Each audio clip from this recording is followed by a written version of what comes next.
Hello everyone, and welcome to the Week 8 edition of the Wilkes Journal-Patriot's High School Football Rundown presented by Cooks and produced by RiverStreet Productions. I'm sports editor Zach Colburn, and assistant sports editor Brandon Moree will be with us in just a minute to take a closer look at this week's games. We are 2/3 of the way through the high school football season, and all four Wilkes County teams are jockeying for position in the Mountain Valley Athletic Conference standings, and all four of them came in with big wins on Friday night. Brandon's got more in those games over at the big board.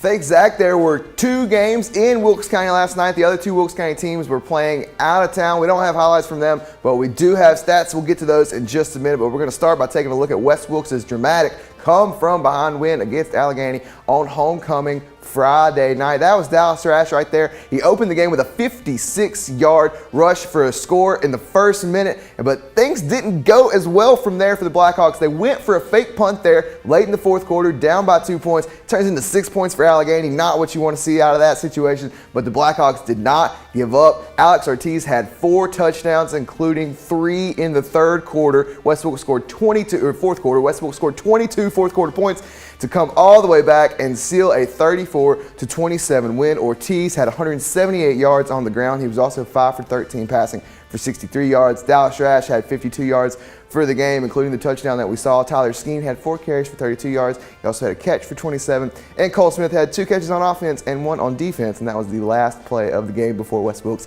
assumed the victory formation. Okay, across town, it was also homecoming in Moravian Falls as the Eagles hosted Elkin, and it was just not very pretty for the Elks pretty much all night long. Tyler Bowles was basically untackleable. Is that a word? Untackleable?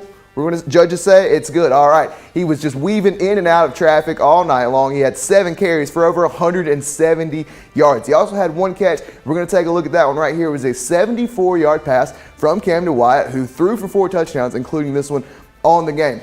Look at that breakaway speed. Nobody's going to catch him, and he crosses the goal line with the football. Or does he? Let's have a closer look. They got the points, but I think that football comes out just a step before he crosses the line. Hold on to that football, young man. Still a great play nonetheless, and a great speed from Bowles. There was a couple of highlights for the Elks, including this fumble recovery in the end zone, but Joe Ray Morrison would make up for that. He finished the game with a touchdown and 70 carries. This is the touchdown he had right there. A blowout win for the Eagles. A great look all night long. 69-26. Joe Ray, 78 yards and a touchdown on just 4 carries. Josiah Ferguson had 4 catches for a game-high 127 yards and a touchdown. And Bowles had the 172 yards on just 7 carries, 1 catch for 74 yards and a touchdown. Camden threw for 294 yards in the game. Okay, that's going to do it for the highlights. We're going to take a look at the stats. We're going to start with East Wilkes' win in Starmount. They won 52-7. It took East Wilkes more than 40 years to get 2 wins in the series, and now they have 3 in a row.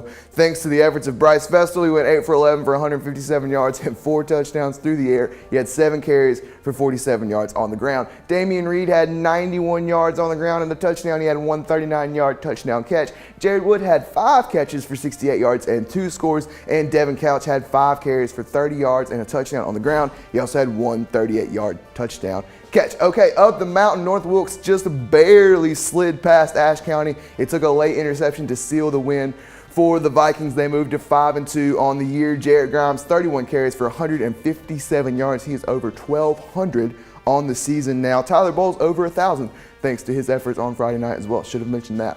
Ethan Brown, 6 for 12 for 91 yards and a touchdown through the air. He had 9 carries for 28 yards and a touchdown on the ground. Cameron Walsh had 3 catches for 57 yards and a touchdown, and Christian Church had 2 carries for 67 yards and a touchdown. All right, let's go back and take a look at the play of the week. It's going to be in that game in Millers Creek. Alleghany is looking to tie the score, but Garrett Shoemate with a very timely one-handed interception. He makes the return, has a look at the end zone, but that would come back for a block in the back penalty regardless. That set up the Blackhawks' final touchdown, Alex Ortiz's 1-yard run. A great play from Garrett and a great win for the Blackhawks. That's going to do it for me, Zach.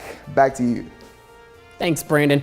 All 4 Wilkes County teams will be in action on Friday night, and all 4 of them will be at home, with East Wilkes hosting Alleghany on their homecoming and North Wilkes hosting homecoming against Elkin.